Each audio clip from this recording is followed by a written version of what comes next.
You're watching New Jersey Tonight. I'm Kurt Sieglin, and tonight all eyes on the sky as 4th of July fireworks displays are held across the state. This afternoon, though, all eyes are on the Statue of Liberty, a woman arrested after scaling Lady Liberty's base. Police trying to coax her down for about 4 hours today. Liberty Island evacuated as a precaution. She's part of a group that was protesting the president's immigration policy, but that is not the end of that story. News 12 New Jersey's Nadia Ramdas joining us from Liberty State Park tonight. Nadia. Well, there was an anti-Trump protest going on around the same time this woman scaled the Statue of Liberty, but that organization said the mystery climber was not part of their protest and they have no clue who she is. After several hours and several earnest attempts by police, the woman who made international news and managed to overshadow July 4th celebrations is back on solid ground and in the custody of authorities. It was scary because at some point we saw her like looking down. I was, oh my God, she's gonna jump, you know, but she was like, she didn't know what to do. Families barbecuing and celebrating Independence Day at Liberty State Park quickly turned into concerned spectators as they watched the 4-hour drama play out right before their eyes. I think that she probably just wanted a better shot of the fireworks. After scaling up the Statue of Liberty around 2 p.m., the woman who was spotted wearing a Rise and Resist t-shirt then sat down at the base of Lady Liberty, right near the statue's foot. The incident happened just an hour after several protesters were arrested for displaying an Abolish ICE banner on the lower portion of the statue. The group known as Rise and Resist said their protest did not include the intrepid climber. They tweeted, quote, "While it was not part of our action, our first priority and concern is for the safety of the climber." The cops eventually put her in a harness and guided her down from the statue to safety. Within minutes, officers escorted the woman in handcuffs out of the pedestal and to a National Park Service building nearby. I was thinking, like, if they don't bring her down before the fireworks, what we're gonna do? We're gonna watch this lady or we're gonna watch the fireworks, you know? So amazing, you know, they did a great job. And they sure did. Now, there are so many questions this evening, including how did this woman gain access to the Statue of Liberty, something that is typically well guarded. In the meantime, charges are pending. At Liberty State Park, Nadia Ramdas, News 12, New Jersey.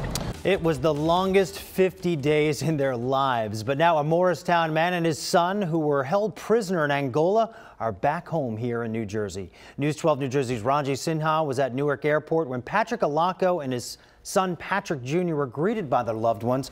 And Ranji, this is an unbelievable story that we've been covering. Honestly, Rick, this really is one of the most amazing stories we've covered recently. Patrick Alako and his son, as you mentioned, held captive in Angola for 50 days. Now, they're concert promoters, and for New Year's, they arranged a concert featuring the popular rapper Nas. Well, Nas never showed, and an argument over money turned into them being held captive.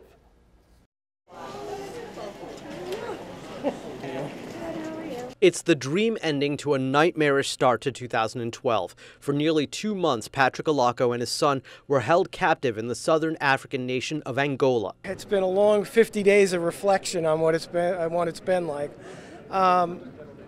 It was frightening. It was just a really confusing, terrifying situation. And it all began with one man, Nas, not coming for a concert they booked in Angola. Thought we were gonna die, honestly. As he embraced his girlfriend, Patrick recounted the moment they were taken prisoner. Tension was mounting, and the father and son tried to get to the U.S. Embassy by cab. The driver was paid off by the promoter, we later found out. He basically drove us into an ambush. He stopped the car in the middle of town area by a bank and market, and basically we were surrounded by people with guns. They were housed in this hotel, forbidden to leave, charged with fraud. The pair were given minimal food and interrogated in Portuguese. We didn't know if we were ever going to go home. I mean, it was just at a point where we were questioning what everyone was doing, and yeah, started to lose faith. That was the start, but the journey ended happily at the arrivals gate in Newark, with family waiting for their flight from Lisbon. Back in New Jersey, Patrick Sr. couldn't ignore the irony of going with his son to make sure things would be okay. I mean, I knew it was a difficult country, and if anything went wrong, I wanted to be there. I had no idea that it might go this wrong. Now, escaping home from a half a world away, they're relieved to just be back. It's great. I mean, just really great feeling. We're at peace with everything that's happened and just glad to be back. We're in Keyport where flooding is an issue. As a matter of fact, you can't even tell where the inlet starts and ends because the water made it here in the parking lot. A very ugly day and a stark contrast from Saturday. Strong winds, cold rain, power outages, and unhappy faces. Winter weather is hammering the Garden State yet again. Less than 24 hours after we got our first taste of spring. It was 85 yesterday, and this is quite a shift. Shore towns like Sandy Hook were virtually abandoned Sunday. Choppy water and strong rip currents even kept surfers at bay, but this kite surfer thought they could take on Mother Nature's wrath. A big no-no as the kite surfer had to be rescued from the rough water. We haven't seen it like this in a long time, so. So you want to go surfing out there? Not today. There were a few who decided to brave the elements, like these two roommates who wanted to take pictures of the violent waves. We were just driving by. Driving by and really want to check out the waves because we've lived here for almost 2 years. And this Atlantic Highlands resident and his fur baby Susie, who didn't particularly like being outdoors, especially when her walk turned into a competition with the blustery wind. Susie, not a happy dog today, not a happy camper. No, she doesn't like the wind so much. There were 17,000 power outages reported at one point. Fortunately, the restoration was quick. In Keyport, Nadia Ramdas, News 12, New Jersey.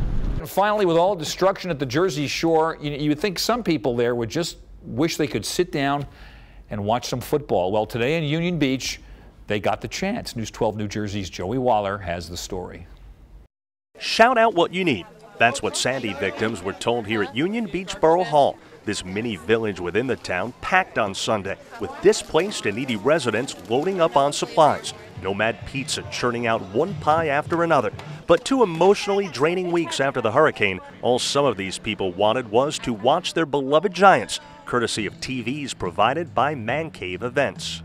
It brings you back to a little bit of normalcy for everyone, for my town and stuff. I mean, anything helps right now, anything and everything. I know it's not much, but just the fact that these people can come out here and watch their favorite NFL team today, it gets them a chance to step back from reality. Just a short drive away, they're calling the Front Street area, still closed to the public, Ground Zero. Behind a white picket fence sits the roof of a house, crumbled beneath it.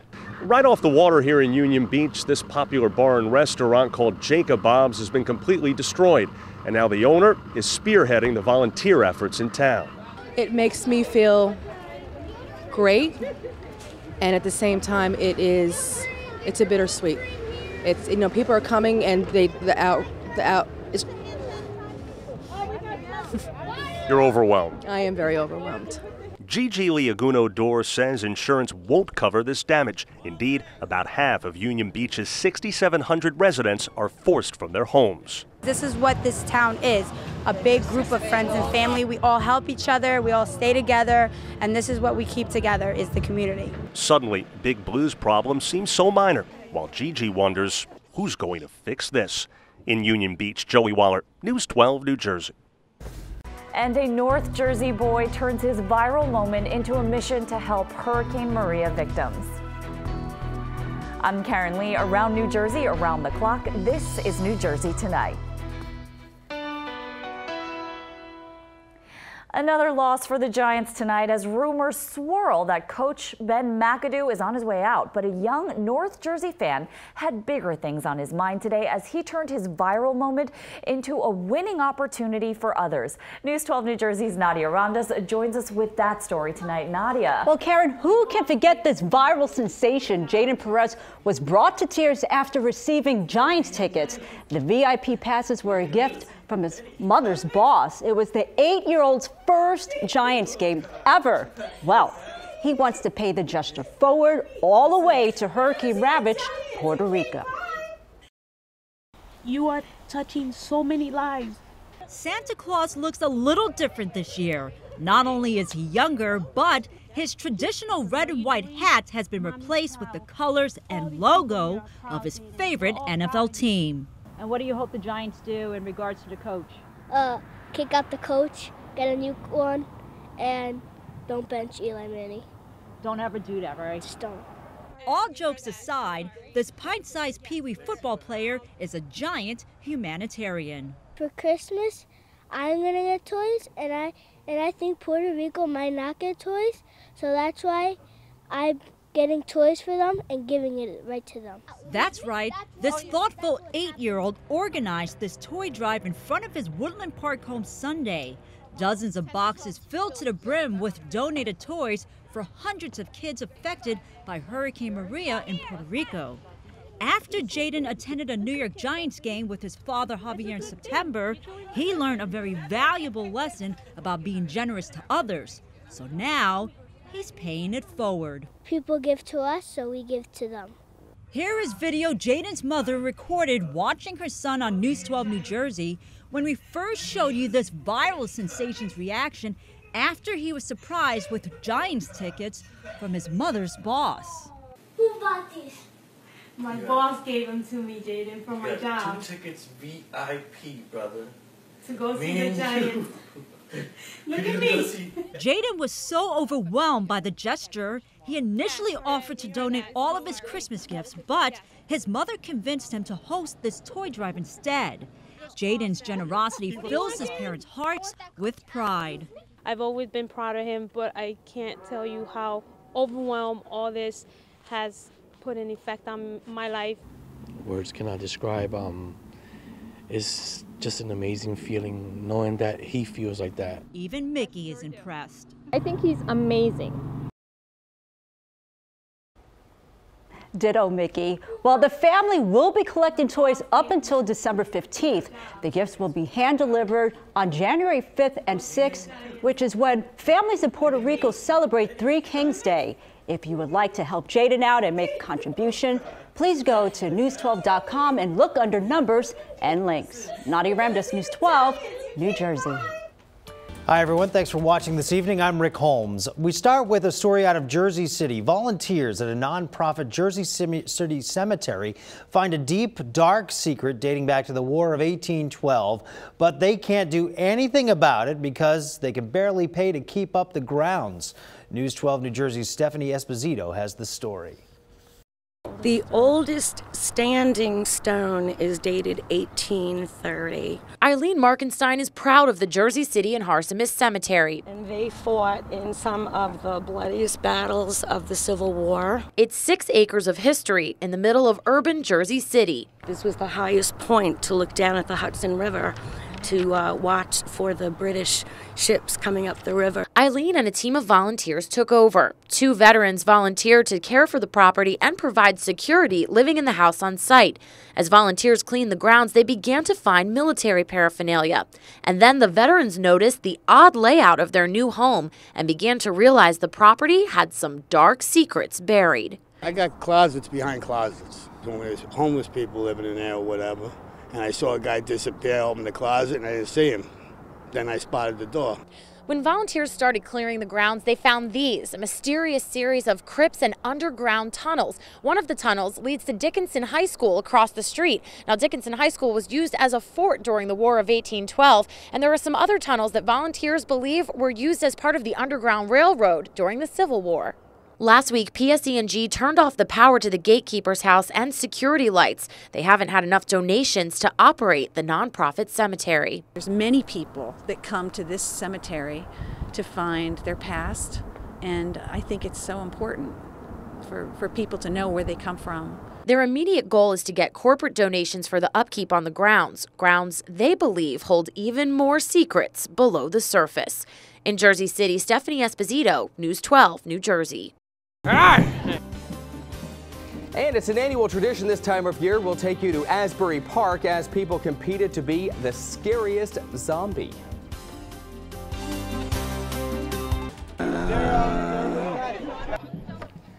Asbury Park steals a script from Night of the Living Dead. There were some scary sights on the city's boardwalk tonight as people gathered for the annual zombie walk. News 12 New Jersey's Dave Grunenbaum has more. Bloody, creepy, and gory.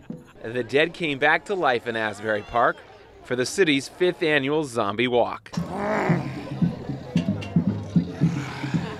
It's great. Atmosphere is awesome. Everyone's looking great. I've been dead for longer than I've been undead, and I will reanimate just for this event every year. The boardwalk filled with slow-stepping ghouls, and for those who needed a little help to return from the grave, makeup artists were on hand, adding scars and decaying skin. People come out here with real different looking costumes and they get really creative. One couple even planned their wedding around this event. Matt and Kendra Leach traded in a traditional ceremony and reception for zombie outfits for the whole wedding party. I honestly really wanted everybody to walk away from my wedding having something that they could remember and talk about for years to come, and I just thought that this was the best way to do it. A walk down the aisle, huh? How about strutting to Michael Jackson's Thriller? When people ask about a wedding party and they say, oh, a bunch of dead stiffs, this gives new meaning to it. Well, definitely hit that on the head. I mean, you came to the right place if that's what you're looking for. And for all those politicians who like to kill off a few pesky reporters, well, even we come back from the dead. In Asbury Park, Dave Grunenbaum, News 12 New Jersey. If you have not seen this place before, you might find it hard to believe this is New Jersey, a tent city in Lakewood for the otherwise homeless that started 6 years ago and now has about 80 people. A steady flow of donations keeps everyone fed. A typical tent is set up with a wood-burning stove and bed. They use porta-johns for bathrooms. They're not roughing it for a week or a month. This is how they live year-round. This resembles in a lot of ways a third world country here. What's it like living like this day after day after day? It's very rough. You know, your roads are dirt. You're putting wood in your wood stove to stay warm on a continual basis. And while there's a shared sense of community with a coffee hour every morning, there's been trouble too. 2 people were stabbed in this tent city a week ago. There have been 2 fires within 50 yards of each other, including a fire in this tent just this weekend. All of these incidents within the span of a few weeks. Is that grounds enough to just say shut it down? Okay, yeah, let's shut it down. And what's the alternative? The guys are sleeping in the gutter, the guys are sleeping in the alleyway, they're sleeping in the park with no heat whatsoever. In the past, the town tried to shut the tent city down. But a year ago, a court ruled that the people could not be forced out until Ocean County sets up other places for them to live. If they would provide a shelter tomorrow, we would take it. In Lakewood, Dave Grunenbaum, News 12 New Jersey.